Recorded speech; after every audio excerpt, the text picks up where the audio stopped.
Hey there, got a great video for you today.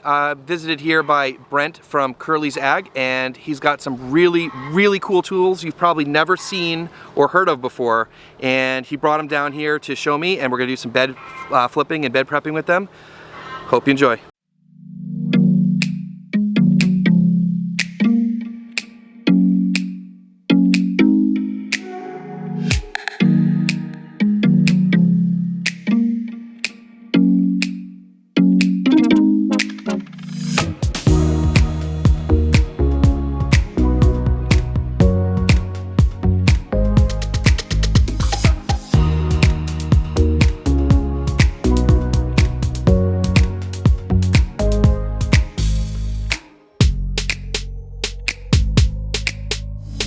Hey Brent, thanks for visiting. You're coming all the way from Texas, yes. And you have your own farm. I do. And but you come to share some really cool tools. So tell me a little bit about the tool part of your company. So I kind of fell into this backwards. I'm one who does tons of research on the tool before I ever buy it. And then what got me into it was we live on the Gulf Coast, 25 miles from the Gulf of Mexico in Texas, and tools rust very easy for us. So when I was looking to get into the Paperpot transplanter for our shoulder seasons down there. We're in 9B zone, so you can tell you how hot it gets.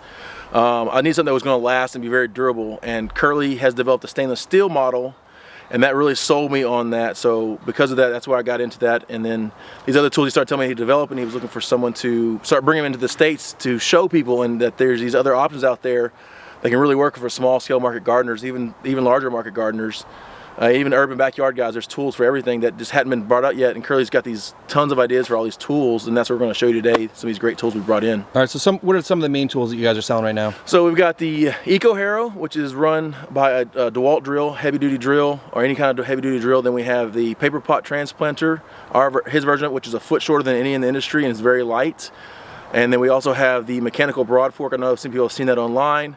It's called the Curley's Cracker. So instead of you going through and spending 30 minutes to an hour doing a 100-foot bed, it'll go through in 5 to 6 minutes, and you have the whole bed broke open up to a foot deep. Okay, so you guys are probably, if you're watching this, you're already thinking, okay, wait, we got a Harrow that's run by a drill, we got a cooler maybe version of a Paperpot transplanter, right, and then you have a mechanical Broadfork. So mechanical Broadfork, yep. Okay, very cool ideas here, and let's go check them out. All right, Brent. So this is the Harrow. So talk a little bit about this. So the Harrow is a heavier duty version. Instead of inverting your soil like a tilther wheel or any kind of tiller, this spins just like a Harrow would on, you can see right here, it just spins and just stirs the soil versus turning the soil over like a tiller would. So if you're not into inverting, and it also makes a nice bed prep when you're done. So you can actually even pull a little bit your baby greens out with it by the roots with this to help kind of your bed prep to start that. It has weight so it won't jump around on you. 2 passes up and down a 30-inch bed. I know everyone runs that style system. So, but then it's powered by a battery-operated drill. It's not about speed with it; it's about torque. That's why you kind of need a stronger drill, because it's all gear-driven, 100% stainless for the durability of it. And when Curley has built these tools, he said, "I don't want you to buy it and use it for a couple years and it goes to crap. It's got to last the lifetime of your farm, till you just absolutely wear it out." So that makes the difference on the quality of these tools. You can see how much thicker it is, and it's stainless and it's strong and it's durable, that you're not going to have a tool broken a couple years and you're out $1,000 or $2,000 or $500. To make the investment in the tools in your farm to make you more efficient is a big deal. A lot of farmers don't think about spending that little extra money, a couple $100 more, to get the better tool that will last and be more durable for them, and in the long run is better. All right, cool. And you guys may not be able to see, but these are like pretty hardcore tools, but also very small and portable. Exactly. So this is really geared towards someone who doesn't have a BCS necessarily, or maybe is working in tighter quarters. Exactly. In a greenhouse, small urban setting like here at your farm, in and out tight areas, it's a 180-degree pivot. Either way, so you can push or pull it. Like if you're running a vacuum, even you can push and pull, or you can drag it backwards. There's quite a few ways to operate this for your soil content. And you can go up to 4 inches deep with it if you're trying to get some more deeper tilth.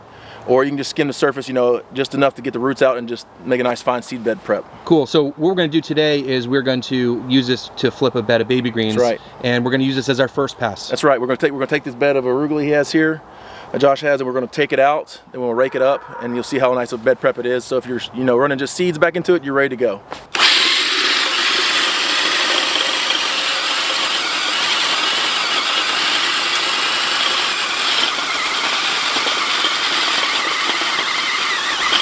So what we did, we pushed it forward across the bed, and the tines will get kind of caught up with some of the debris. Just stop and take them out. It's not a big deal. And you don't have to just push it. You can work it just like a vacuum, back and forth. And the back wheels will pivot.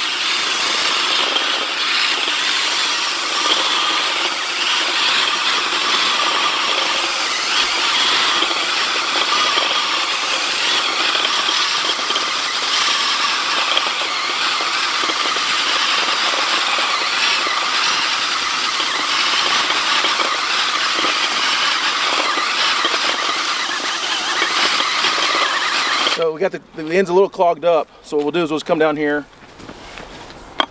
and just pull them off and keep going. If you want to leave it in your bed, you can. To turn it over, you're going to tarp it or anything. And just keep going with it. Okay, so are we pulling out roots with this basically? Yes. So if you look right here, you've got pretty much all the roots are pulled out. It just depends. The soil's a little wet, but if it's drier, it definitely rips them right out. Okay. But you're going through here. Even if you like to leave the root residue, you've got it in there, left in there too. So will this terminate like baby greens, or are you still going to get some regrowth, you think? You can get most tools. They're hard to really terminate everything, but you could get some regrowth with this. And like I said, it's all contextual to the soil type. It is a little wet today, but like and arugula does have a deeper root. So if you're running like the kale here, kale has a shallow root, it'll definitely terminate that crop real easy. Arugula is definitely a tougher baby green because of that longer tap root. All right, I'm gonna give it a try now. Let's see how this goes. You can adjust it up and down to get a different depth, and the pivot point is that solid wheel in the back.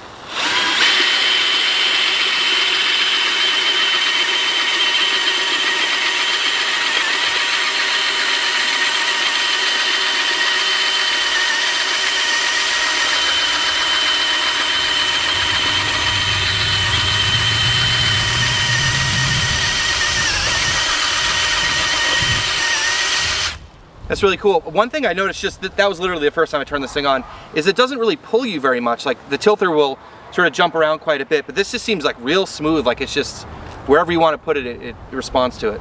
All right, so we harrowed that bed of arugula, and of course I can't just sit around and watch, so I'm gonna get in on the action now too. All right. So what we're gonna do here is I'm gonna rake out the arugula residue while Brent takes care of the kale. That's right.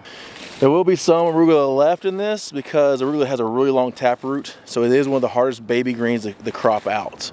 The kale is going to fly through like butter. Like butter.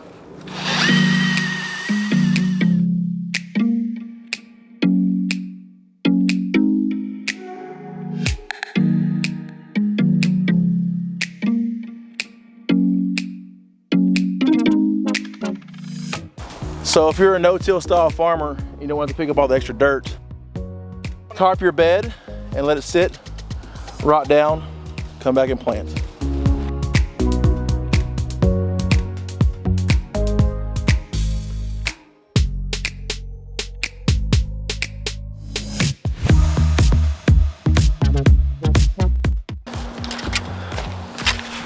All right, so what I've noticed here, you guys know context is everything, and we run that deep compost mulch system.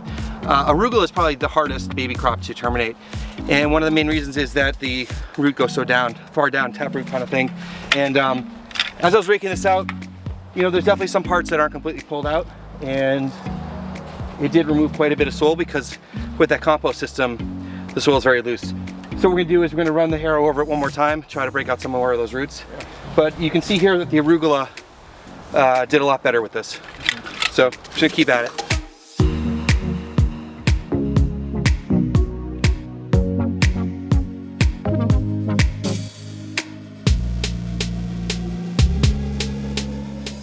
All right, so this is kind of what it's looking like now.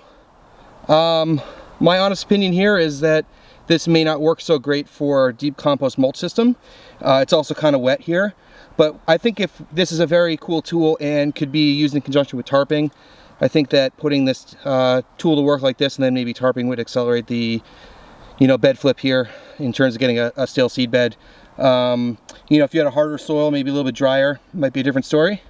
But you guys all know that flipping beds of baby greens is really the big challenge with the deep compost mulch system or just no-till in general. All right, so this is the bed of baby kale. You can see, I think a lot more came out. But there's definitely still some stubble in there.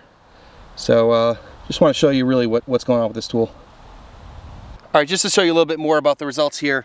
This is one thing that I struggle with flipping baby green beds, is that if you use a stirrup hoe or something like this, you can see how much soil is mixed up in this. And you know, this will get composted, but it does disturb the soil quite a bit. And so that's nothing that I'm okay with in general. But this won't go to waste. We will compost it, but I really just want to show you guys how it works here. Again, this is mid-January and the soil is pretty wet. We just had a bunch of rain, and just want to show you what it looks like. All right, so this is a tool that I am super excited to share with everybody. We're going to use this out in a second, but can you go through this a little bit? Yeah, so it's a mechanical Broadfork. It's behind a bigger BCS now, but any BCS will run this. I'm working on an adapter for the Gorilla G110 as well. It uses the PTO Driveshaft on the machine to power the forks from a gearbox. So there's no strain on the transmission at all. You leave the BCS in neutral, and then it transfers the power through to, this is a standard tractor drive shaft, and this will also mount behind a tractor on a 3-point hitch system. So it's very universal, just a matter of changing this and this out for a tractor to a 3-point hitch. But this mates up through here, through your quick connect, and also at the top, so you don't put the strain on the tractor. But running it neutral, it pushes itself through the soil, so your transmission is not slipping, your tires aren't running. And then to transport it, you put it in gear and you go back around with that. Okay, so this will work on pretty much any BCS? Any BCS, yes. Okay. Minimum 5 horsepower is all you need to run this. All right, let's talk about the business end back here. So the business end, it's got a gearbox. It goes to your standard sweep tine Broadforks here, and they have 13.5 inches of depth they can go into the ground. And it has, like you would go backwards, but you're facing forward how you normally would Broadfork, and it just goes up, picks itself up, goes in the ground a little far forward, and then pulls itself, and so it keeps creeping through anywhere from 3 to 4 inches. The harder the soil, the further it's going to push itself forward, but you can prevent that by using the brakes as you go to keep it from rolling so far forward. It'll go uphill too. You just use the brakes to stop it from rolling back a little bit. Okay. You'll see that we do it today. The wheels on the back here are adjustable out, and they're up in a ride mode now, but you lower them down if you want to go deep. They'll adjust out so you can go on your walkways. You don't have to go on top of your bed with this. And then the back here, you don't have to stand on top of it like this when you run it. The handles on the side will adjust to the side, and you can put bricks back here, solid cement blocks, and walk beside the machine, so you don't have to ride on the back of it. Okay. At all for that. And I don't know if it's showing up in this video. This is like crazy solid construction. Super heavy duty. And then if your soils are real soft, you don't even have to stand on there. It's going to have enough weight itself to go into the ground to work the soil up with that. So a little bit extra weight you need, and even as big as I am, it works just fine on the back of here.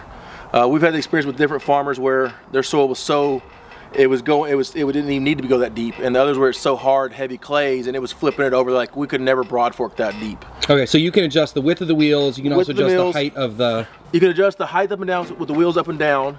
You can adjust the pitch right here with these 2 sets of bolts. Okay. You loosen or tighten according to what you need, so you get a little bit of pitch forward and back for how much you want to flip up the soil or not. Curley also has one he's developed that every other time shorter for really heavy clay soils, so you don't want to turn it over as much. But that's, yeah, this is the Curley's Cracker 2, gear driven and self-propelled pretty much. There's no strain on the tractor, just running the dry PTO. All right, so we're gonna go get this thing a run. Yes, do it. So my farm is not really set up to be used with a tractor at all, right. Especially even a walk behind. But we did get in here just to make it to show everyone. Yeah. Yeah. So let's get it running. All right. So just basic pull. The BCS is neutral.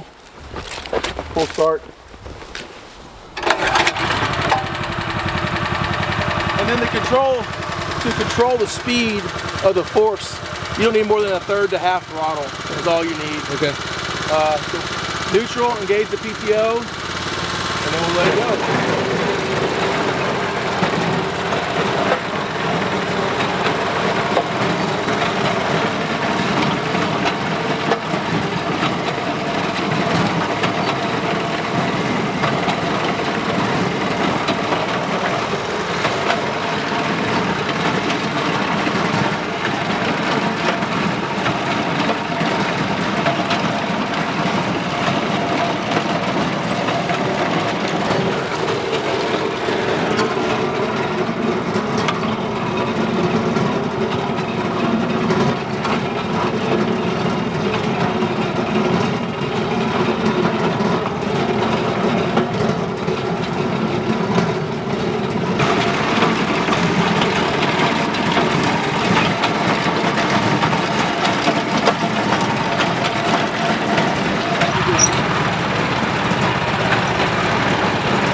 All right, first impressions, that is a serious tool, and for any of you guys using hand broadforks, normal broadforks, you will not get the same kind of action.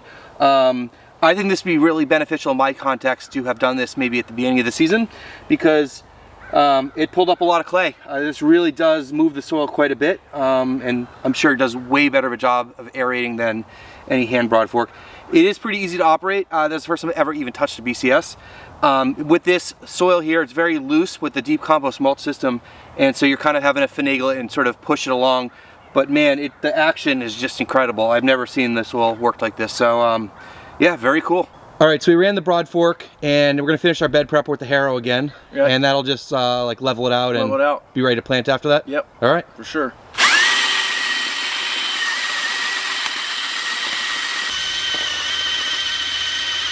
All right, so Brent's over here raking it smooth after that last Harrow, and you know, context is everything, as we always say, and Brent's getting a little taste of North Carolina and farming on a slope, because his farm is like completely flat. So it is very wet, but you can, hopefully you can see behind me, maybe not, but after running the Broadfork and then the Harrow, this bed is a lot fluffier. Like, it's literally, like, it's taller than the bed that we didn't, this bed here, we just did, and this bed we didn't run the Broadfork and the last row of Harrow on, and it's definitely fluffier and bigger. It did work. It is very wet, so you know, this might be tricky in that situation, but yeah, a lot of action in the soil, and could be good or bad depending on what you're trying to do. All right, let me just show you a little bit close up here. You can see there's like tree roots and sticks and stuff that were not at the surface, so that Broadfork really does work the soil pretty hard. I don't know if this would be good on a regular basis in this context. I think it'd be great to break new ground maybe, or if you're using more native soil, but for the deep compost system here, this did a lot of disturbance. And but man, like, it really will aerate the soil. It's so much fluffier and sort of raised than the other bed. All right, so we got to play with these tools, and they're just amazing. And you have to realize that they're not for everybody, and they may work in your situation, exactly. They may not work. Exactly, and that's why I tell, like, not every tool works in every situation. So that's why I love the feedback you're giving, so people don't go out and buy this and then they regret the purchase, because farming it's tight. You're working on a budget every year, and you budget in one tool and you spend on $1,000 on this Eco Harrow, and it's not working in your system. You feel cheated, and you got to do something with that tool.